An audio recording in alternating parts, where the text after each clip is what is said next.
Bismillahirrahmanirrahim. Rasulullah SAW itu teladan beliau bukan hanya dalam urusan kelebihan-kelebihan dan keistimewaan beliau, tapi Rasulullah SAW juga teladan justru dalam kekurangan dan kekeliruan-kekeliruan beliau. Karena Rasulullah SAW adalah manusia, maka Allah telah mentakdirkan Rasulullah itu tidak selalu tepat, tapi selalu benar. Ini dalam bahasa fikih, benar dan tepat itu beda ya. Kalau benar lawannya salah, kalau tepat lawannya keliru. Kalau benar bahasa Arabnya hak, kalau salah bahasa Arabnya batil. Kalau tepat bahasa Arabnya shawab, kalau keliru bahasa Arabnya khata. Apakah Rasulullah selalu benar? Selalu benar. Rasulullah tidak pernah mengajarkan yang batil. Tapi apakah Rasulullah pernah keliru? Pernah. Rasulullah itu berbuat dosa? Tidak. Tapi lupa? Ya. Dan Rasulullah SAW teladan untuk kita bukan cuman ketika beliau tepat. Bahkan beliau teladan untuk kita ketika beliau keliru. Rasulullah SAW bukan cuma teladan buat kita ketika beliau ingat, tapi juga teladan untuk kita ketika beliau lupa. Nah, teladan ketika Nabi keliru, teladan ketika Nabi lupa, ini jarang dibahas. Padahal itu uswatun hasanah juga loh. Uswatun hasanah dari mana? Kalau kita lupa, kalau kita keliru, kalau kita salah, gimana cara kita untuk tetap on the track, tetap diridhoi Allah, tetap Allah maafin kita kalau kita salah, kalau kita keliru, kalau kita lupa, kalau kita silap, kalau kita berdosa. Caranya adalah kita harus meneladani Nabi ketika Nabi juga berada dalam kondisi yang sama, walaupun tetap Nabi lebih baik daripada kita. Buat saya, laqad kana lakum fi Rasulillahi uswatun hasanah bukan hanya ketika Nabi SAW sholatnya khusyuk, tapi juga ketika Nabi sholat lupa rakaat.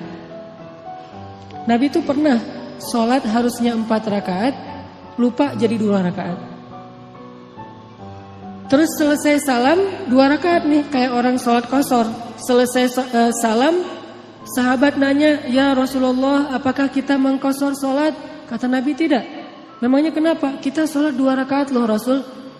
Kata Nabi, "Beneran?" "Beneran." Tanya ke sahabat-sahabat yang lain, semuanya bilang, "Ya, kita tuh sholat 2 rakaat." Akhirnya Nabi berdiri lagi, takbir, melanjutkan 2 rakaat sholat yang tersisa dan menutupnya dengan sujud sahwi. Lupanya Nabi uswatun hasanah. Sehingga kalau kita mengalami apa yang pernah Nabi alamin, kita sholat lupa nih, maka kita punya teladan yang paling baik untuk memperbaiki kesalahan dan kelupaan kita. Oh, kalau saya kurang 2 rakaat, tinggal tambah. Tidak harus diulang dari awal menurut jumhur ulama. Uswatun hasanah. Dan bukan hanya itu, uswatun hasanahnya juga buat kita bahwa Nabi itu gak pernah sombong, gak pernah gengsi untuk mengakui bahwa beliau keliru. Itu juga uswatun hasanah. Kan harusnya Nabi itu yang dilihat itu yang ideal-ideal, yang keren-keren, yang istimewa ya. Begitu sekali keliru, Nabi kalau misalnya beliau bukan teladan, beliau gak akan ngaku. "Ah, kalian aja yang gak khusyuk." Kan saya gak mungkin gak khusyuk, saya ini Nabi loh. Masa kalian ngomongin saya salah? Enggak. Kalau kayak gitu, beliau bukan uswatun hasanah. Justru karena beliau lapang dada, besar hati, low profile, tawadu, dan mau mengakui kalau beliau memang keliru, disitulah uswatun hasanah dari Nabi untuk kita. Kadang seorang ustadz bisa salah, kadang seorang guru bisa keliru, kadang seorang pemimpin juga salah.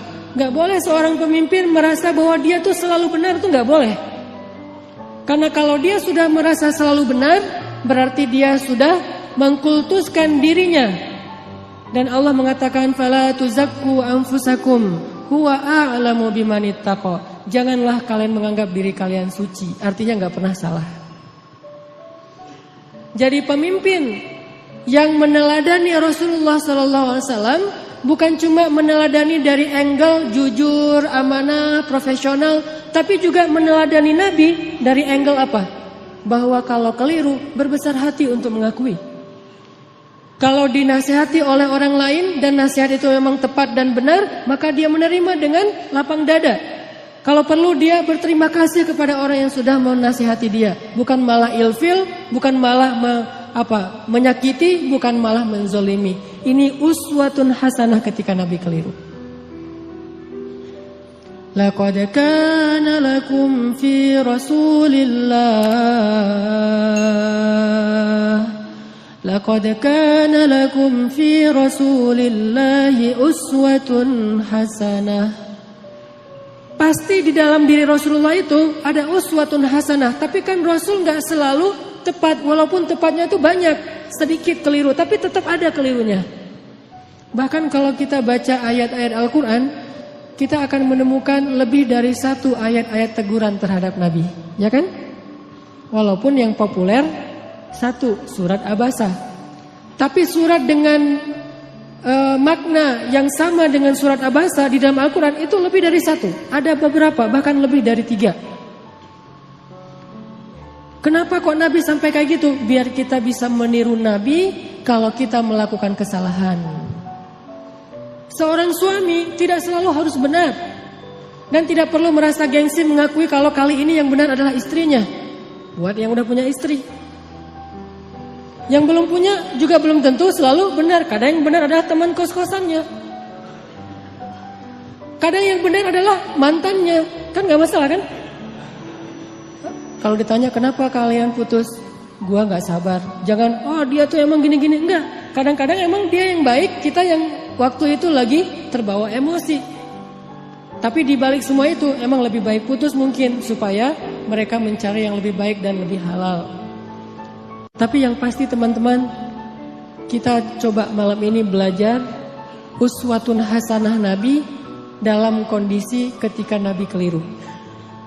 Dan ini sama sekali bukan ingin menjelek-jelekan Nabi, sebaliknya kita ingin melihat betapa Nabi itu hebat. Justru ketika kita melihat betapa Nabi besar hati, lapang dada, kita akan semakin kagum kepada sosok Rasulullah Sallallahu Alaihi Wasallam. Contoh sholat tadi aja udah dapat 2 uswah, 2 teladan. 1, Nabi besar hati. 2, pelajarannya bahwa oh kalau salah dalam sholat berarti tinggal kita tambah, ditutup dengan sujud sahwi. Ada 3 nih. Yang ketiga pelajarannya dalam kasus itu apa? Ternyata sahabat-sahabat Nabi itu orangnya dewasa. Sahabat-sahabat Nabi itu orangnya mateng, gak gampang pundungan.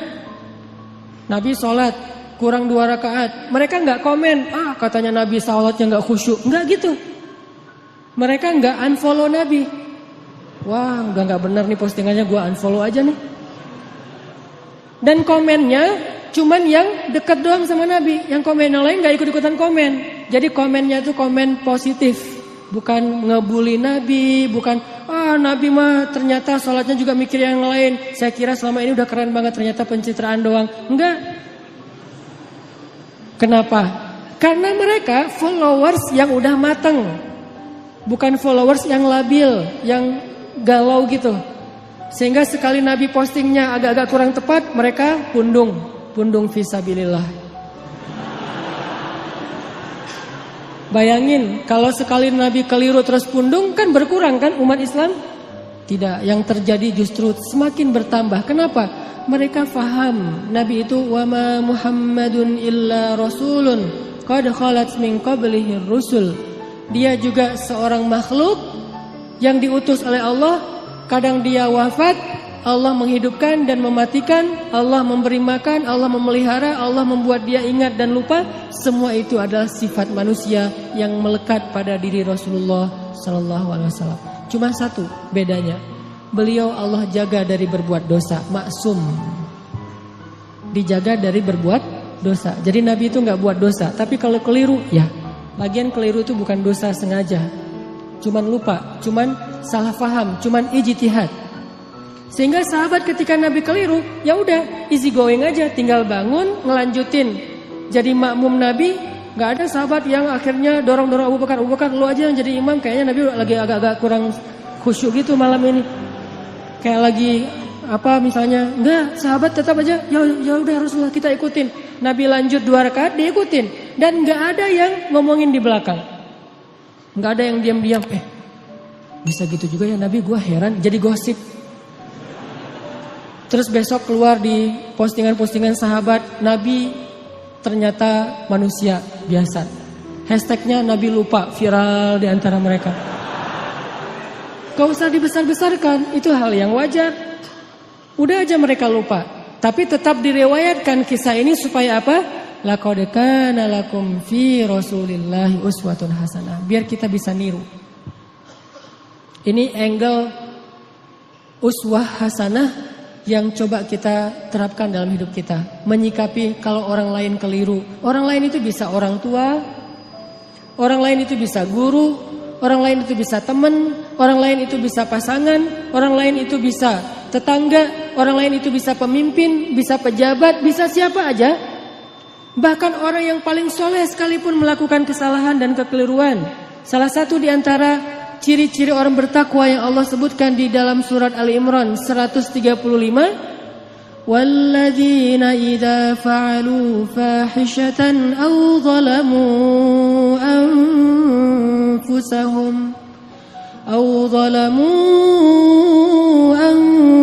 anfusahum dzakarullaha fastaghfaru lidzunubihim. Orang yang bertakwa, kata Allah, adalah orang-orang yang apabila melakukan kesalahan, menzolimi diri sendiri, atau melakukan fahisyah, dosa sembunyi-sembunyi. Coba. Ternyata orang bertakwa juga bisa ngelakuin dosa, kesalahan. Bedanya apa? Zakarullah. Ketika dia sadar, ketika dia ingat, ketika dia diingatkan oleh orang lain, fastaghfaru lidzunubihim. Buru-buru dia meminta ampun kepada Allah dan tidak lagi melakukan kesalahan itu. Ini bedanya orang bertakwa sama orang yang tidak bertakwa. Kalau orang yang tidak bertakwa salah, gak mau memperbaiki diri. Kalau orang bertakwa salah juga, tapi mau segera recovery, memperbaiki diri. Jadi peluang berbuat salah sama antara orang yang bertakwa dengan yang tidak bertakwa, sama peluangnya. Jangan sampai kita mengkultuskan satu orang, satu tokoh, satu kelompok, mentang-mentang mereka membawa slogan-slogan Islam, memakai simbol-simbol Islam, menggunakan penampilan-penampilan yang kesannya Islami, lantas nggak boleh keliru, nggak boleh salah. Wah, hijabnya aja yang syar'i, ternyata pemarah misalnya. Ustadz, mending mana tuh? Orang yang sholat tapi masih korupsi daripada orang yang gak korupsi, orang yang jujur tapi gak sholat. Kan mending yang jujur, walaupun gak sholat tapi yang penting dia jujur. Enggak. Orang yang sholat tapi masih korupsi, sholatnya berpahala, korupsinya berdosa. Orang yang jujur tapi gak sholat, jujurnya berpahala, gak sholatnya berdosa. Masing-masing mendapatkan sesuai dengan amalnya. Faman ya'mal mithqala dzarratin khairan yarah wa man ya'mal mithqala dzarratin syarran yarah. Jadi enggak ada mending-mendingan. Tinggal nanti hisabnya di sisi Allah aja di akhirat. Apakah ini lebih banyak pahalanya atau ini lebih banyak dosa? Allahu a'lam. Yang jelas kita belajar sekarang gimana meneladani Rasulullah sallallahu alaihi wasallam ketika kita salah. Ketika kita berbuat dosa, ketika kita keliru, dan juga ketika orang lain yang melakukan kekeliruan dan kesalahan itu. Teman-teman yang dirahmati Allah Subhanahu wa taala, belajar meneladani Nabi sallallahu alaihi wasallam itu bukan sekedar belajar mendapatkan wawasan tentang perilaku Nabi, bukan. Kita hafal ayat itu tapi tidak menjadi perilaku, tidak jadi karakter, nggak jadi attitude, berarti kita belum meneladani Nabi. Cuma hafal ayatnya doang nih. Kita hafal banyak hadis Nabi, kita baca banyak sirah, buku-buku tebal tentang sejarah Nabi, tapi tidak merubah attitude kita menjadi lebih baik seperti yang dicontohkan Nabi, kita berarti belum belajar dan belum meneladani Nabi. Cuman tahu doang. Itu namanya orang yang musaqaf, orang yang berwawasan, belum menjadi orang yang alim, orang yang berilmu. Kenapa? Karena tidak disebut ilmu sebelum dia menjadi rasa di dalam hati dan menjadi perilaku dalam kehidupan. Kalau cuma sekedar wawasan, itu bukan ilmu, itu namanya saqafah, itu namanya wawasan. Makanya malam ini ketika kita belajar uswatun hasanah Nabi SAW, kita coba munculkan tekad dalam diri kita masing-masing. Pokoknya habis dengar sharing malam ini, saya pengen memperbaiki sikap saya di sosmed. Saya pengen memperbaiki sikap saya dengan teman. Saya pengen memperbaiki sikap saya kepada keluarga, terutama orang tua. Saya pengen memperbaiki sikap saya kepada mantan. Cara memperbaiki sikap kepada mantan apa? Unfollow. Gak boleh following ya. Kalau mau sesekali ngelihat, bikin aja 2 akun. 1 akun punya kita, 1 lagi untuk stalking ya. Pengalaman. Enggak boleh. Lupakan mantan. Jangan sampai kita baca atau mendengar cerita-cerita tentang Nabi hanya sekedar oh ya, oh gitu. Jangan. Kalau sekedar oh ya dan oh gitu, berarti ini cuma wawasan nih. Dan kalau cuma wawasan, kita ngaji sampai bertahun-tahun juga tidak semakin menjadi lebih baik. Harusnya belajar ilmu yang tadi kata Nabi, siapa yang menempuh jalan untuk mencari ilmu, Allah mudahkan jalan ke surga. Itu ilmu loh, bukan wawasan yang dicari. Kalau wawasan kita bisa kayak otodidak gitu. Kita bisa belajar sendiri dengan dengerin YouTube. Tapi kalau ilmu kan bukan cuma dengar. Kita latih tuh. Apa yang udah kita dengar kita latih sehari, mungkin gak langsung jadi nih. Sama kayak yang barusan kita dengar misalnya tentang gimana berbesar hati dalam menerima masukan orang lain. Kan gak gampang tuh. Gimana berlapang dada mengakui kekeliruan dan kesalahan kita, walaupun itu menyakitkan. Itu gak gampang loh. Tapi kalau kita gak praktekin, berarti apa yang kita dengar itu baru sekedar wawasan, belum memperbaiki perilaku dan attitude kita. Kita belajar sekarang uswatun hasanah Nabi SAW. Bukan sekedar pengen tahu, penasaran ayatnya mana aja ya, hadisnya gimana aja ya. Kita bukan pengen berdebat dengan dalil. Kita pengen memperbaiki diri. Tapi kalau kita pengen berdebat dengan dalil, kita akan lebih fokusnya ke dalil itu riwayat siapa, kemudian teks aslinya kayak gimana. Terus kalau perlu di capture. Nanti kalau ada teman kita yang berbeda pendapat, tinggal kita broadcast, kita share. Ini sekedar wawasan yang dijadikan bahan perdebatan. Buat apa kalau kayak gitu? Harusnya kita belajar bukan supaya jago berdebat. Bukan kalau kita nanti berdebat dengan teman kita di grup, kita punya banyak argumen, dalil segala macam. Buat apa yang kayak gitu-gitu? Bahkan Nabi aja pernah mendengar sahabat berdebat di dalam Masjid Nabawi, dilemparin debu sama Nabi. Jadi ada sahabat lagi ngaji nih, lagi baca Quran di dalam masjid. Kan rumah Nabi di sebelah masjid. Tadinya ngaji, asik tuh, seru. Bismillahirrahmanirrahim, baca santai. Lama-lama mulai terjadi keriuhan, kegaduhan. Nabi dalam rumah ngedengar kok udah mulai ada orang yang teriak-teriak ya. Kok mulai kayak ada orang yang marah-marah. Nabi keluar, melihat mereka lagi berdebat tentang makna satu ayat. Nabi mengambil debu dan melempari mereka dengan mengatakan, kalau kalian membaca ayat Al-Quran, carilah ayat yang mempersatukan kalian. Artinya jangan membaca ayat-ayat yang membuat kalian berpecah belah. Bukan ayatnya, tapi persepsi dan tafsiran terhadap ayat. Jadi teman-teman, saya pengen magerin dulu nih, bahwa yang kita belajar malam ini, termasuk saya, kita niatkan untuk memperbaiki perilaku kita. Baik perilaku kita di dunia nyata atau di dunia maya. Pokoknya kita perbaiki perilaku kita. Dan anak Indonesia tuh, anak Jawa Barat, orang Sunda itu diantara seluruh suku yang ada di Indonesia itu kan termasuk salah satu suku yang terkenal, paling lembut, santun, tata keramanya luar biasa kan. Jangan sampai identitas itu hilang oleh modernitas. Sehingga gara-gara kita hidup di dunia maya, medsos, kita melupakan tradisi nenek moyang kita yang sebetulnya luar biasa. Kenapa tradisi itu harus pindah ke Jepang, harus pindah ke New Zealand, harus pindah ke negeri-negeri yang tidak mengenal agama, harusnya tradisi itu tetap ada di negeri kita, di negeri orang-orang yang beriman kepada Allah Subhanahu wa taala.